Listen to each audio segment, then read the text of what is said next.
Any memories of Be My Baby the first time you heard it? Oh, I pulled my car over the side of the road and said, what am I listening to here? You know, I couldn't believe it. I instantly wrote Don't Worry Baby after I heard that, yeah. I was so inspired, I couldn't believe it.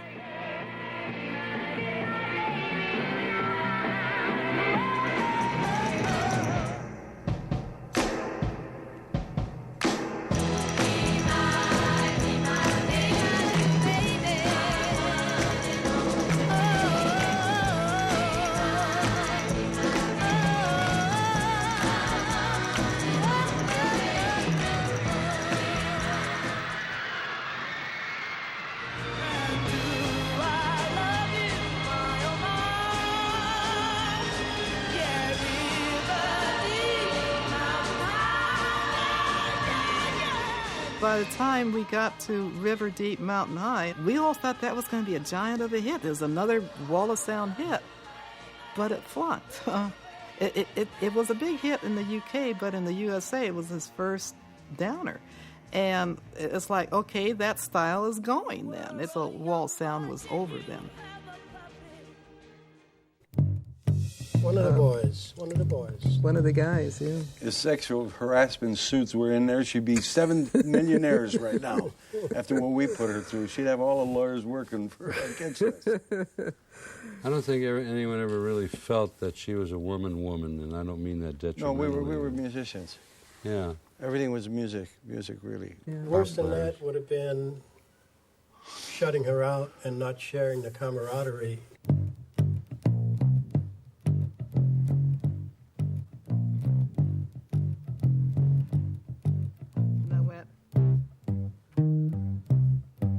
And this is the only one I had to really palm mute to get the treble out.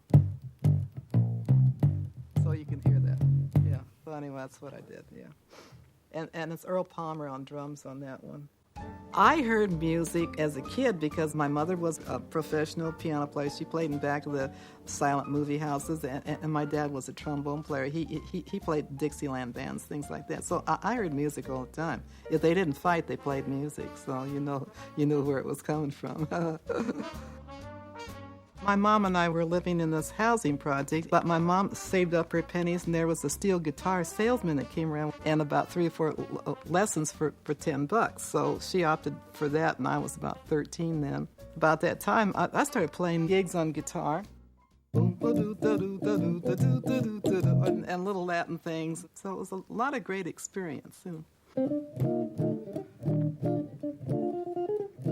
That kind of stuff, heavy-duty jazz, and it was fun, and I was playing a lot in the black clubs, and very accepted, too, by the way. I had made a name for myself. There were a lot of women around that played jazz and were in pop bands of their own, so it wasn't that unusual. But most women back in those days, in the 50s, would play until they got married. It was more important to have a Mrs. in front of your name than it was to have a career.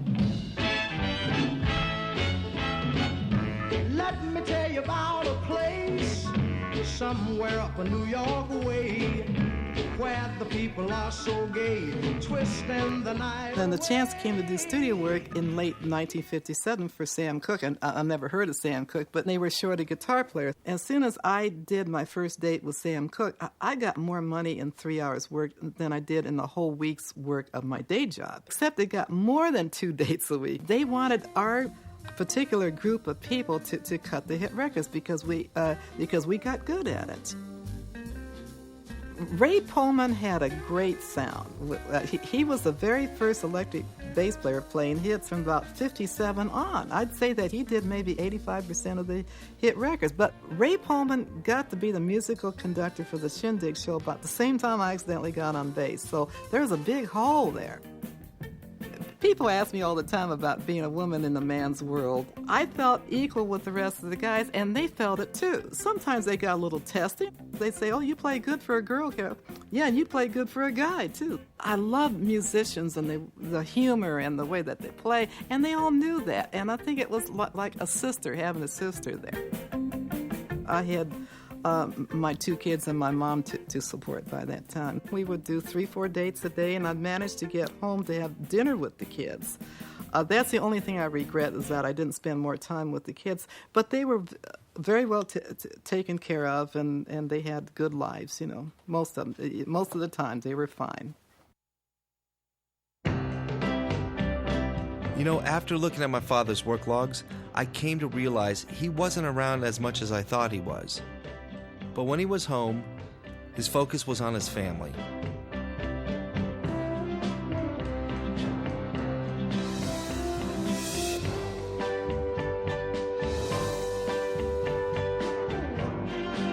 He was one of the few studio guys who found the balance between working crazy hours and maintaining a pretty decent home life. The truth is, I don't know how he did it.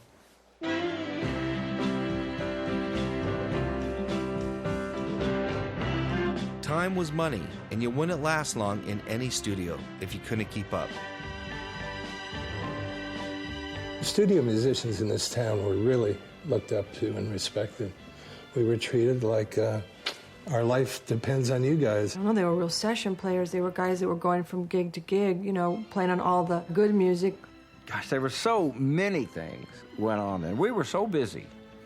I mean, we would go from one to the other to the other. We used to call going from session to session dovetailing. Jesus, when you leave the house at 7 o'clock in the morning and you're Universal at 9 till noon, now you're at Capitol Records at 1, you just got time to get there, and then you got a jingle at 4, and then we were on a date with somebody at 8, and then the Beach Boys at midnight, and you do that 5 days a week. Jeez, man, you get burned out. At one time, we did an album in a day for Liberty Records. 5-6 weeks in a row, we do an album a day. 6 tunes in the morning and 6 tunes in the evening. When all the guys realized that we were doing most of the dates, said, we'll get Scale or you'll get somebody else. And, of course, they didn't. Because that was the tightest rhythm section I believe I've ever played with.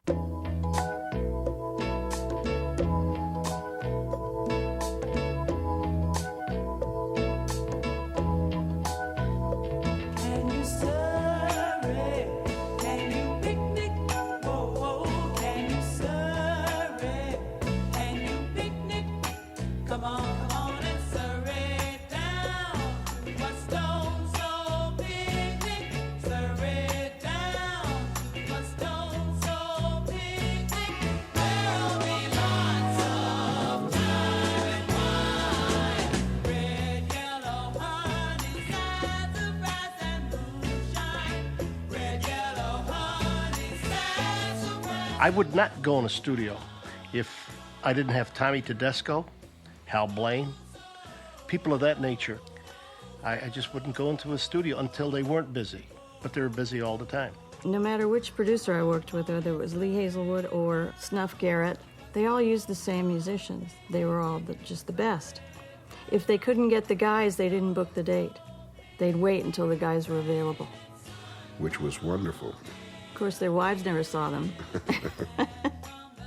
I don't know how those guys could have worked anymore unless they didn't sleep at all. If you want to be successful in this business, you never say no until you're too busy to say yes. And I learned that by watching guys who talked themselves out of careers by saying, nah, it's not good enough. I'm going to wait till such and such and so and so. Because if you wait at home for the phone to ring, it won't. If you're a freelance musician, you can't turn nothing down because there's somebody standing right behind you who is salivating to do this work. One day I get a call from Ernie Freeman. It was like 8 o'clock in the morning. Hi, Tom.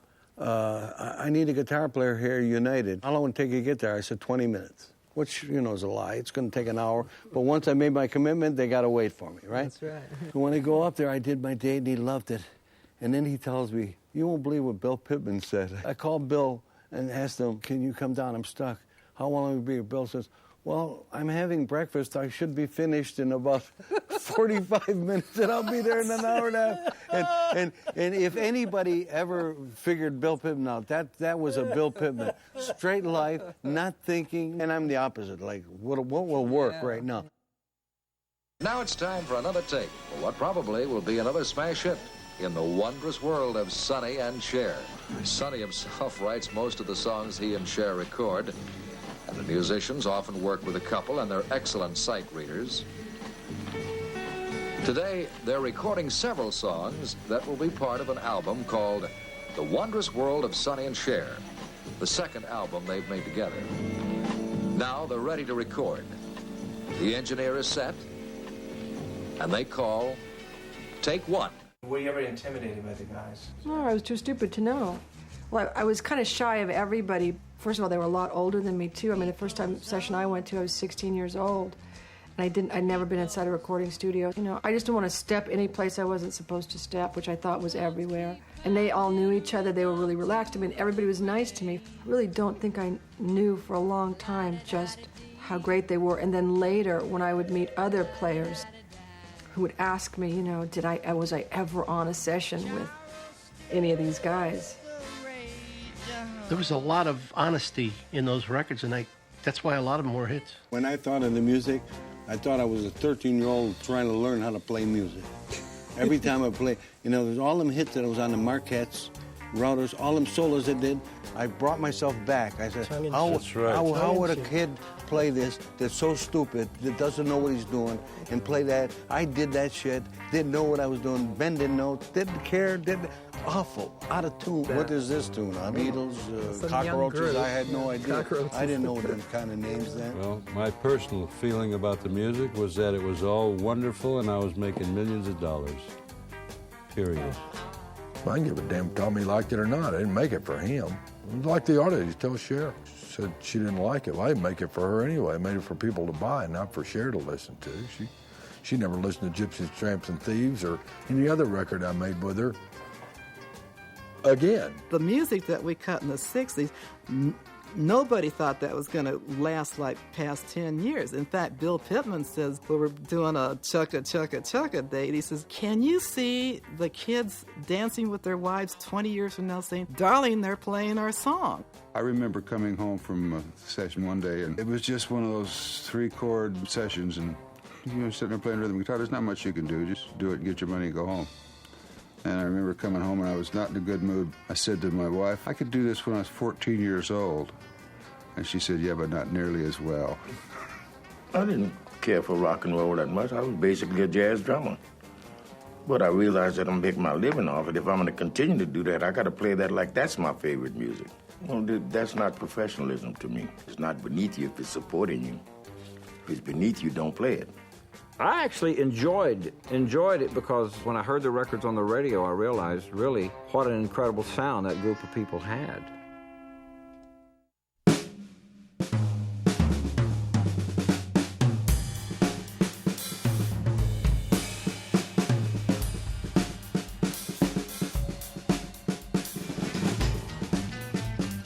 A little less conversation, a little more action. All this aggravation ain't satisfaction in me. A little more bite, a little less spark. A little less fight, a little more spark. Close your mouth and open up your heart. Baby, satisfy me. Satisfy me, baby.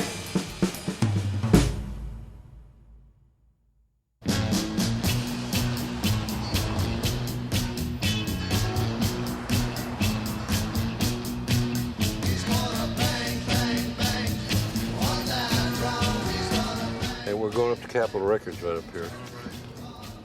God, the streets are so friggin' torn up, it's unbelievable. This is where we used to do all the, Glenn Campbell's records and Ray Anthony and everybody, man. Peggy Lee, Nat King Cole. We did everybody down in the bowels. Pretty amazing.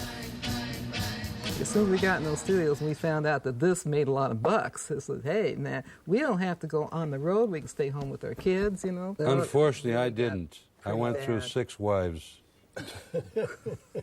Yeah, but that was because of your personality, not your playing. No, I had 2 major marriages, and they both fell apart because I was in the studio too much. I think it's a very hard balance. Yeah, it was tough.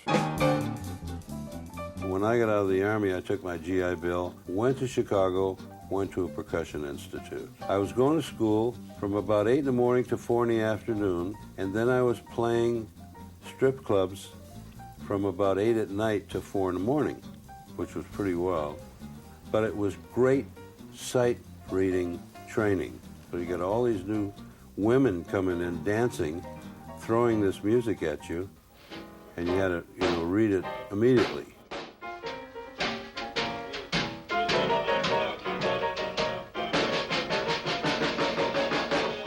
great training to relax you and to play, because to this day I can sit down, you can throw any kind of music in front of me, and I will, you know, it might be the hardest thing in the world, but I'll be completely relaxed through it, and nobody will know that inside I'm saying, holy cow, this is really something. So there was a lot of great basic training going on while I was there, which really was preparing me for the studios.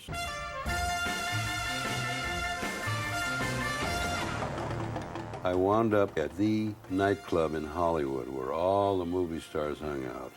There was a manager called me over one evening and he said, look, I've got a kid who's going to be signed by Capitol Records pretty quick, and we need a drummer. This kid's name was Tommy Sands. A wonderful young man, became a major teenage idol, and we went on the road. But it was during that time that I was with Tommy that I got to work with people like the Diamonds, who were really hot in those days, the Platters. These were shows that I was playing. Great experience. And now I was learning rock and roll, which was still a dirty word to most of the musicians. Only you can make all this world seem right. When I got back to L.A., there was a man by the name of H.B. Barnum. And H.B. started using me, Carol Kay on bass, and Glenn Campbell on guitar. There were a bunch of us that were sort of demo musicians, but we played rock and roll. Usually every guy that sat down in one of those sessions in that group was a great musician. Studied, practiced, taught well, loved what they were doing. Everybody wanted us.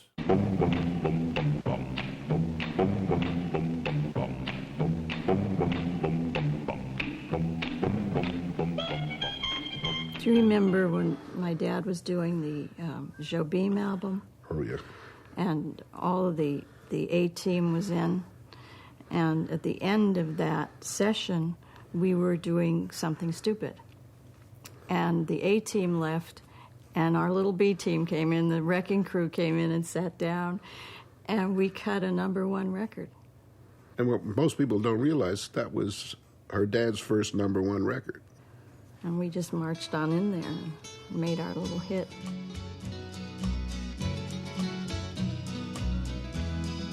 I did Something Stupid with Frank and Nancy Sinatra, and the little lick that I played on the intro, I had already played that on another record of the song with the guy that wrote it, Carson Parks. And Frank heard it and wanted that very lick on the intro. Billy Strange was the arranger, and the guitars were me and Glenn Campbell. And Billy had just written like El Paso-style guitar for the intro. So Glenn, of course, played something real nice, but it wasn't what was on the original record. And Frank said, no, that's not it, let's try it. So Glenn tried something else, and Frank wasn't real happy with it because it didn't sound like what he heard. You know, so finally, after a while, I said, Glenn, I don't want to be pushy or anything, but that's me on the original record. I know exactly what he wants. He said, well, then you play it, man. Switch parts real fast, and I played it. The same old lies you heard the night before.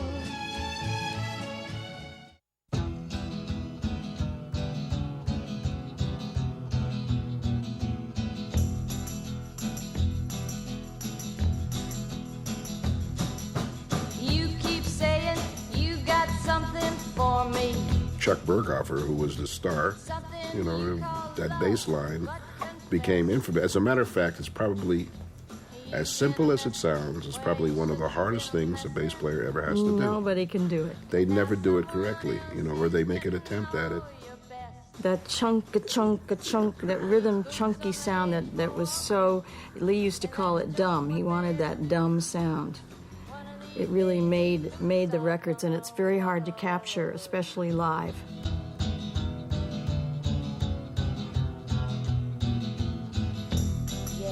You know, Lee and I have been friends forever, and he said, I got this song I'm working on, and I want the guitar to play this, and showed me, because there's a little bit more to it than just banging on an E chord, which is what most people do. There's more to it than that. He said, I want you to do this on this song, and he sang the song and played the rhythm guitar lick, and I went, oh, that's cute, you know. Little suspecting it was going to be huge. That's just what they'll do. One of these days these boots are gonna walk all over you. Lee didn't want me to do the song, I kept saying, I want to do that Boots thing, that one about the boots. And he said, nah, it's not a girl's song. I said, well, it's certainly not a guy's song. He used to sing it live in his performances. And I said, it's wrong for a man to sing it. It's harsh and abusive. But it's perfect for a little girl to sing. Start walking.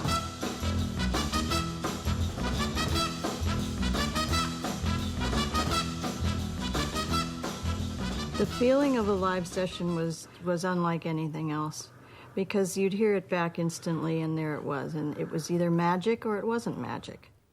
And I never will forget when I drove to Las Vegas, on the marquee it says, Nancy Sinatra with Hal Blaine on drums. This big marquee all over the thing at Caesar's Palace. Now he's making like $2,500 a week. Now, Irv Cotler's worked with Frank, the father. He's making $750 a week. And I Who said life was fair? Oh my God! And then all of a sudden, here's this Hal Blaine. I just left Hal Blaine all over the Caesar marquee. What a gig! You got to get it when you can. Oh Lord, it hurts to be living with a dream of a drummer man.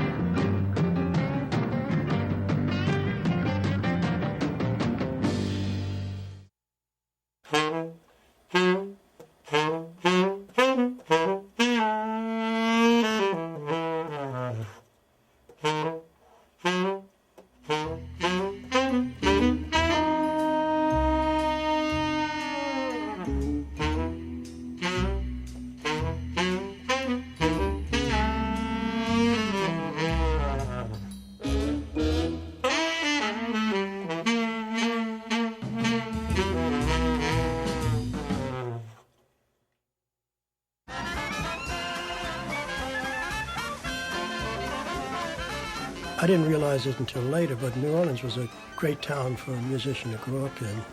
My brother and I were 12 and 13, and we already had gigs on the Mardi Gras floats. Not gigs, one gig.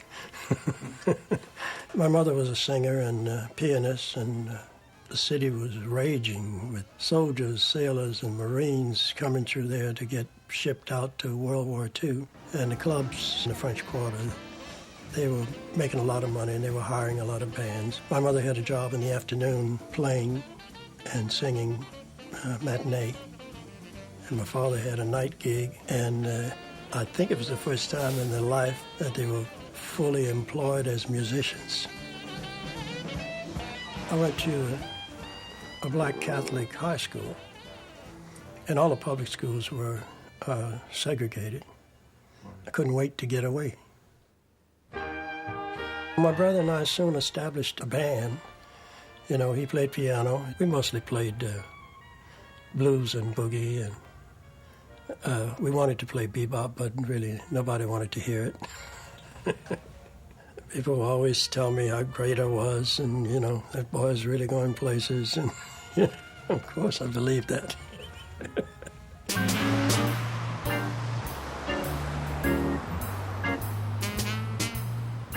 1954, my brother and I moved down to Los Angeles and proceeded to starve around town for about 2 years.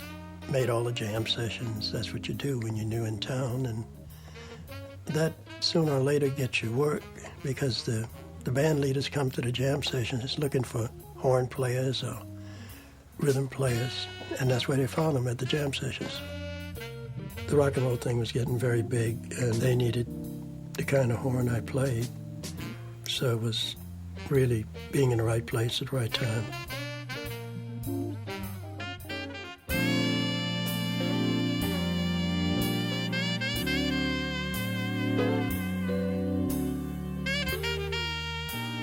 Particularly when I got on the Merv Griffin show, which started at 3 o'clock in the afternoon. Well, that's the time my kids came home from school. And it ended at 8:30 at night, and I'd get home maybe 9:30. Well, that's the time my kids would go to bed. Many days I didn't see my kids. Let's put it this way.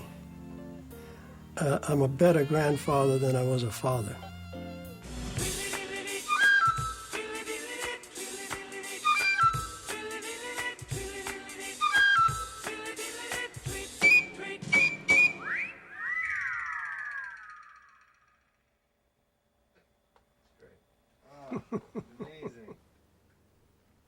I remember taking this picture.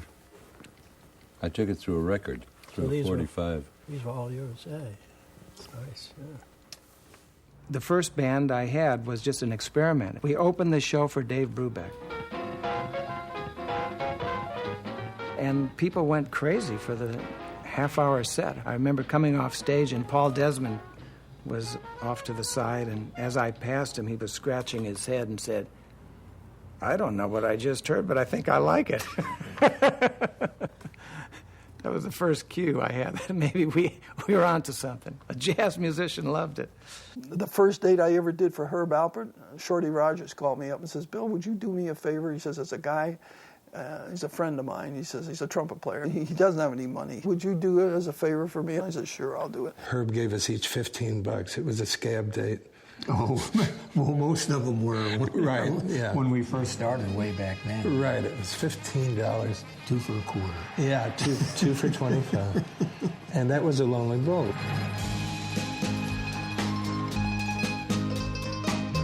That was the first huge hit that Herb Alpert ever had. It was huge. He became a millionaire on that one record. And you know what he did? He went to the union, said what he did, paid the union fine, and then had checks sent to all the musicians for scale that they were supposed to have gotten and didn't. The signature moment in Taste of Honey is when the bass drum is knocking 4 to the floor. We didn't have a way to get back to the time without, a count off. And Hal, said, let me hit the drum, the bass drum. Everyone will know when to come in. Larry Levine thought, the engineer, that we should keep that, and it was one of the things that people remember about the record. And it became kind of a trademark of the TJB. It was only because these professional musicians couldn't come in together.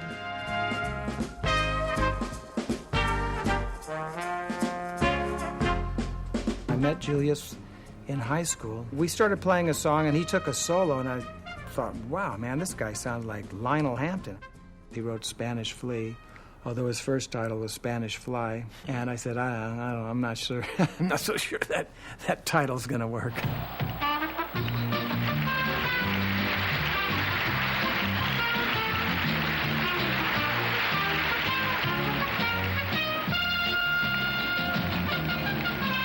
When the TJB became famous and he had to create a group to go on the road, none of the studio musicians would do it because they were too busy. We did 13 albums, and this was something that bothered me my whole life, my whole career. We'd come back to town and I would call guys like Lou and Hal, and the guys on the road, were really upset. They were a little offended that they were not used, but, recording musicians had a certain sound that was important to get. No matter what shape your stomach's in, when it gets out of shape, take Alka-Seltzer. I saw a commercial, and I thought it was a smash. I called up Dave Pell, who was my supervisor, and I said, what instrumental groups do we have here? And he said, well, we have a name called the T-Bones. And I says, all right. So I got Tommy Tedesco and the boys. In the studio we went, and we did No Matter What Shape Your Stomach's In. And that was the #1 instrumental of the year. The T-Bone!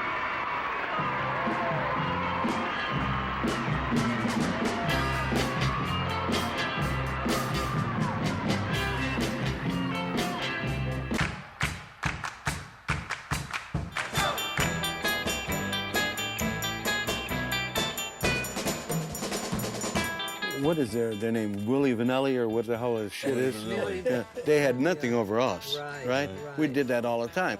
I wanted the Marquettes to be like a working group, and if the public knew it wasn't so, it would be like a mini Vanilli or whatever.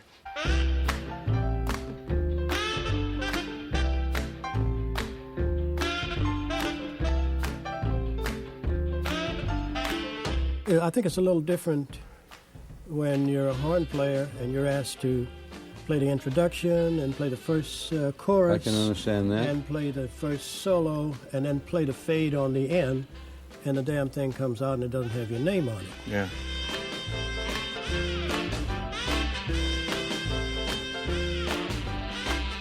Surfer Stomp, Plaz Johnson was the lead saxophonist, and I said, Plaz, how about calling it Plaz Johnson? And he says, no, he says, I don't want to be associated with that type of music. I mean, he was a much better player than that, but it became a hit, and so we call it the Marquettes, and then I started getting calls. So the songwriter who co-wrote Surfer Stomp with me, called Mike Gordon, he got a group together, went on the road. Worse than not getting the money is to have to play on the hit record, which sold 1 million copies, and not even have your name on it. Well, and they go dig some white kids up out of high school and put them on the road and call them the name. And it was quite easy for the producers and the companies to hire us to read this music and play these things down in 3 hours and get out of the studio in 3 hours. Then have them come in and spend 3 weeks doing it. We would either augment or totally replace a group. If we're doing a new group, say the Association, for instance. None of them played on the record. We replaced the entire group.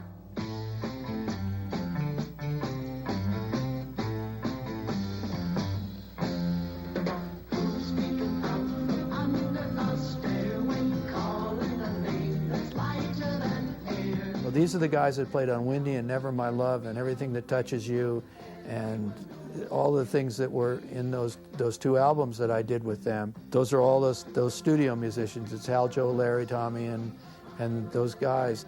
I wanted to put their names on the back of the album when it was finished, and they wouldn't let me because they said, well, we don't want those kids out there that buy our records to know that we didn't play on the record. I made a mistake one day about the bass player. I felt bad for him, you know, because I knew what he was feeling. You know, why am I not playing? And this guy, I asked him. I said, "What